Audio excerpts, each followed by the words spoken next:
Hey traders, checking out the stock market today. The election bulls were out in full force. If you were trading based off narrative and headlines, you probably lost money. If you're trading off the technicals, things were a lot more clear.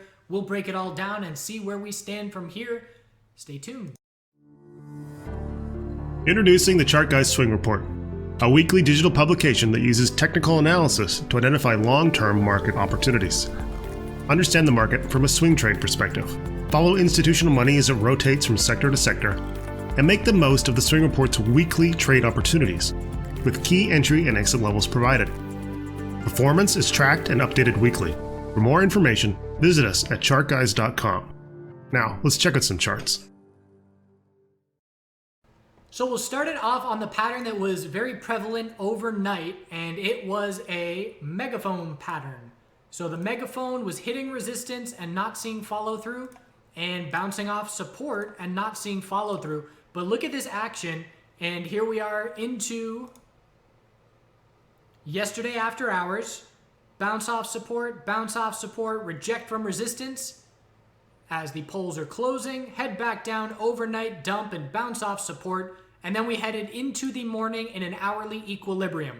High of the election reaction, low of the dump, lower high, higher low, bull break to start the morning, and then you could call it even a little cup and handle. We were watching that resistance, failed to break it, bull flag, breakout, and during that period in time, I was live streaming and saying, if we see our three sectors hit our high of the day, I was saying, if this is going to be a cup and handle, we have to see all three sectors hit their high of the day at the same time for that kind of follow through to play out, and that's what happened. We got that bull action again from all three sectors. It was notable seeing weakness in XLF, a ton of strength in the healthcare sector hitting all-time highs, the biotech sector hitting all-time highs, and the NASDAQ going real strong with the tech sector as well.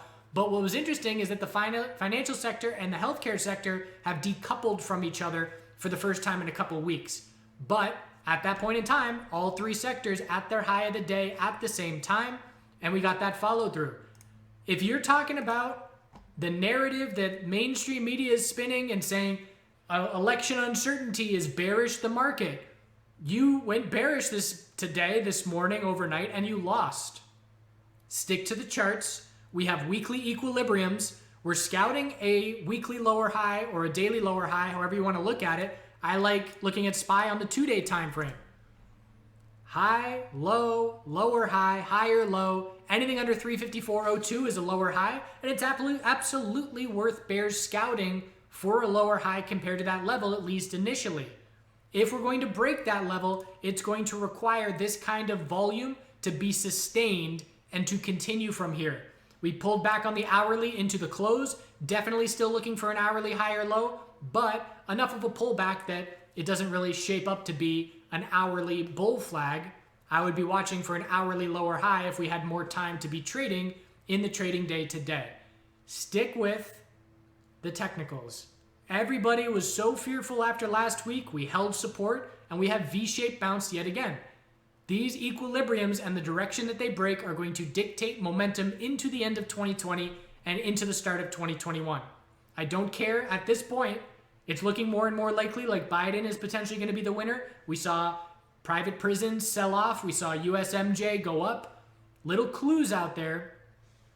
And the betting lines are back to favoring Biden after a lot of back and forth. The bottom line is this weekly equilibrium on QQQ and SPY and Amazon and Apple is so much more important to me than any election headline at this stage of the game. As far as I am concerned, I know that I need to be aware of headlines and potential volatile reactions in the short term, but I care about this, as far as trading is concerned, way more than any headline that's going to come out over the next 2 weeks. FOMC is tomorrow at 2 p.m. That's another event that could lead to some volatility. So aggressive bears are scouting entries playing off of 354.02 resistance. Patient bulls are waiting for a daily higher low compared to 322.60. And I would not be surprised to trade within these tightening ranges for a bit longer, potentially another week plus. I entered bearish today on SPY. Let's go over that trade review. How did I know how to enter bearish in the face of all that strength? And the answer, I was watching the futures chart and I was watching the 15-minute megaphone resistance because it was a beauty of a guide. I saw the price ripping, heading to that level. I shorted it here. And again, it's just looking at things and saying, okay, I am okay scaling into short because of how extended we are. QQQ is already up 5%. The odds that it's going to have an 8% day are not very likely. We're very extended. Even if we're just looking for healthy consolidation, we're due for it. So I made an initial entry on SPY at 346.20. I had a great fill. I knew the pullback, we were just looking for a higher low. I exited half after about a 90-cent pullback. At that point in time, my break even is just over 347. I put my stop at 347.10, break even, and then the bulls recovered. And I said to myself, wait a second, it's entirely possible that we break the high of the day, that we trigger my stop, and that we reject from that megaphone resistance yet again. So I moved my stop. At that point in time, I'm saying, okay, I'll risk $1 loss, which would be a quarter of a day loser, because I do not want to get stopped out at the high. So from there, I had my half position, fairly comfortable, and then I started going real aggressive right here. And I eventually had the largest, I scaled in, my initial entry was just a hedge kind of position, which is much smaller. And then right here, I started aggressively entering and I ended up with 400% more than what my initial hedge was. And again, that's just knowing that, okay, if we're gonna break over this level, we're gonna do it here. If that's gonna happen, I will stop out. I'll take a day loser. I'm willing to risk that. And on the pullback, I just scaled out of my short as we went down. So it ended up being a solid win because I went heavy. And the only reason I went heavy is number one, how extended we are. Number two, how beautiful this trend line resistance was. And number three, the low risk, knowing that, okay, I will throw in the towel and stop out if we convincingly get over this level on the 15-minute time frame. Fortunately, that did not happen. QQQ. QQQ, that sure looks like a weekly equilibrium, doesn't it? Daily time frame. Monster bounce, but anything under 297.46 is just a lower high, and it's up to the bulls into tomorrow, into next week. SPY, QQQ, Apple, Amazon, tons of individual names. If they do not confirm daily trend changes into next week, it's a red flag for bulls. We have to see a top out on this move sometime likely in the next couple of days. Again, if massive bull volume keeps pouring in, then it's possible to just break out and do the SPY normal, I look for SPY equilibriums often that just break bullish, more so than any individual ticker that I look for equilibriums on. But we would need the volume to do that. In the absence of continual high bull volume, we're looking for the lower high in a day or two. We then have to pull back into early next week and set a daily high or low and confirm the trend change. What the consolidation looks like is going to be very telling. Is it significant enough that we're then looking for a mini daily equilibrium within the weekly equilibrium? Maybe. It depends on what consolidation looks like, and it depends on what the volume behind that consolidation looks like. Hourly uptrend is our guide for when our daily lower high is going to be set. Have to lose the hourly uptrend for those daily lower highs. IWM, solid start to the day, but again, XLF was the weakest, and that held IWM back a little bit. IWM needs to change the daily trend as well. We've got resistance at 163.33 and 164.24. And I need to see a clear top set, a clear higher low and higher high. But we are much further above weekly support than a lot of other names. XLF. So XLF, if we can break 25.10, that's your daily trend change confirming. Because of the lower open, we topped out with a daily lower high, and the bulls are trying to very quickly form that daily higher low. We ended today in an hourly equilibrium setup. Haven't yet set that hourly higher low, but we're watching for an hourly higher low compared to 24.19. So low of today, high of the bounce, trying for a higher low, but due to the size of the pullback, rather than favoring continuation, which was possible early into the consolidation, we are favoring an equilibrium if 24.19 support can hold. Healthcare, all-time highs, all bulls, huge day, hourly consolidation into the end of the day, still an uptrend overall, no major red flags. And again, when we lose the hourly uptrend, tons of space for a daily higher low to form. So just a V shape, pretty much a double bottom. We did break support, but only by pennies. V shape to all-time highs. Biotech sector. The bull volume yesterday stood out, and the bulls tacked onto it with a new all-time high. Huge follow through. Volume gives us clues on a lot of things. Because you show me that daily time frame and you tell me what's the most likely scenario, I'm looking for a lower high compared to the all-time high. But you start putting up that volume, and that's when the less likely scenario can take place.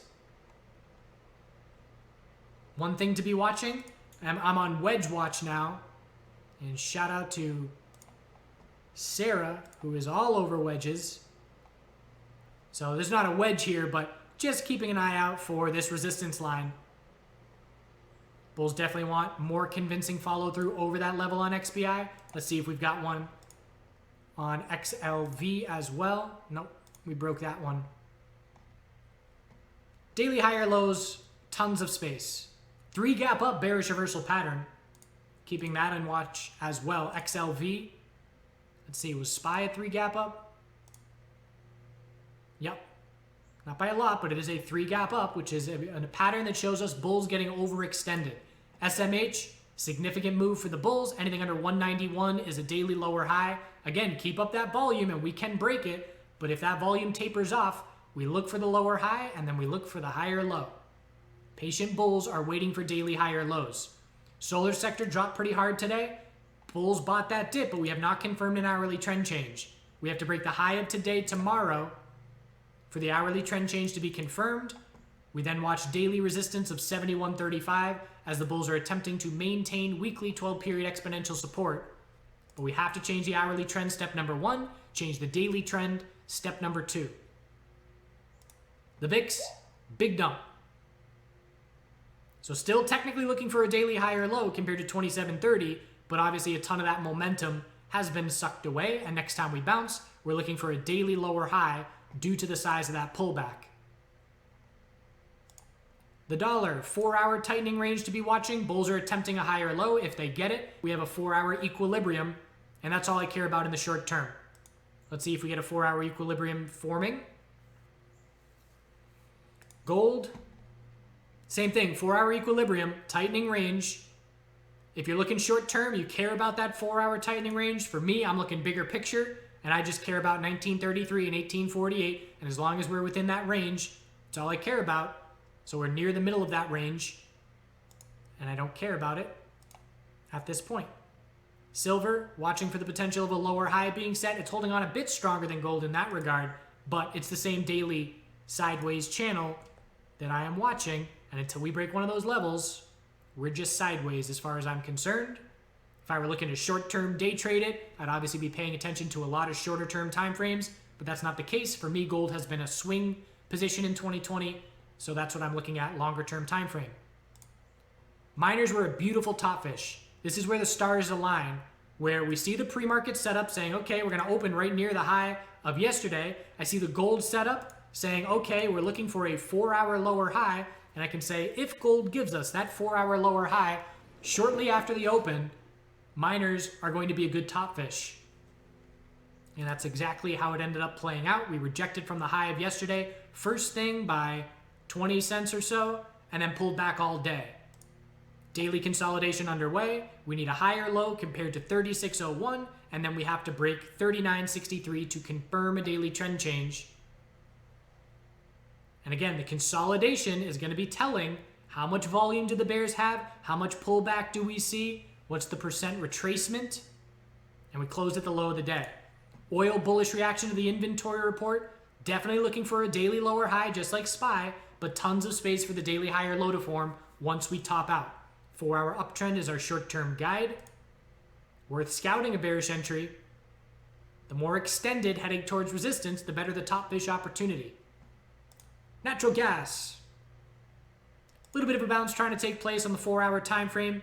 We'll just be watching for the potential of a daily lower high compared to 310 once that bounce gets going.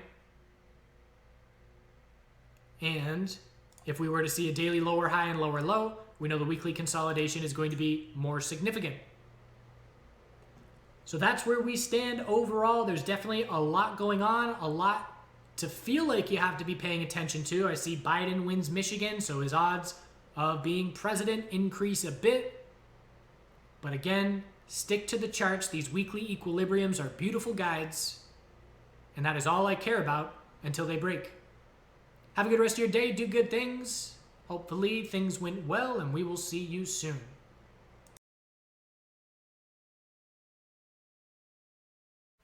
Adventure time. We are headed to Vegas. This is Lake Mead, which is about a half hour outside of Vegas, I believe, which you certainly wouldn't expect just by looking at it. But a great spot to camp. I camped here and had a coyote experience where certainly I've heard coyotes off in the distance in the past, but man, when that sun went down and I'm out there by myself, and I swear there were 100 surrounding me, all doing their yipping and wailing that sounds like screaming, dying children. It was quite the experience. Certainly have never experienced anything like that before or since, but knowing that it was coyotes made me a little bit more comfortable. I certainly wasn't fearing them coming at me, but man, they are eerie. 2 days in a row, we got some eerie themes out there. So Lake Mead was pretty cool. Nice moon. And it's just a spot to hang out and cool off during the hot, arid day. But I was in Vegas, and I don't have any pictures of Vegas because I don't like Vegas at all. So I was visiting my friends. My buddy's there playing poker. I've been playing poker since high school. He and I played in college, and he was playing online full time. And he pretty much went poker, and I went technical analysis and stocks. And I tried to teach him when I was there, but he was more interested in poker. So we played together. And for those that are familiar with poker, my style, I do play some buy-in, but generally I would satellite in, $50 satellite to get into a $500 tournament and then hope to place in those tournaments. And the best part is, we're used to trading online or playing online, and you have to wait weeks or months to get your payouts, if you can even get them, if it's even, legal. And I have in the past, or someone I know in the past has paid 20% of my withdrawal from winning a tournament to someone in China to get the payout, transfer funds over to the US. And those are what we had to do to get our money. But here in Vegas, they legalized it in Nevada. So you could literally cash out and go same day to a casino and they would give you cash, which was unheard of. So we were playing for a while and having a good time and doing all right. And I hung out there for, like I said, a month. It was just a reset break, have a nice shower, have some good food, and have a bed to sleep in, and just explore around because I could not. Las Vegas is pretty much, if you take everything wrong with humanity and you just put it in one, that's Las Vegas. It's a dirty, sad place. And you see all the glamour on TV and in the movies at the fancy places on the strip. But man, if you go to some of these smaller casinos and the poor souls that are stuck to those machines, it's very depressing. And if I didn't have spots like this to go to, I would not have lasted very long at all. I literally didn't go to the strip at night in Vegas once. I was there for a month and I didn't go to the strip, and I have no regrets about that. That's just me personally. I'm not big for flashing lights and crazy stimulation and substance abuse and all that, but it was fun, kinda. This is Spring Mountain National Rec Area, another spot that's just right outside of Vegas. And I couldn't find a spot to camp that was flat, so I ended up sleeping on a hill. And of course, it was the first night I slept without my tent because I couldn't pitch it on a hill. And I slept without a tent all the time on my other road trip with my buddies.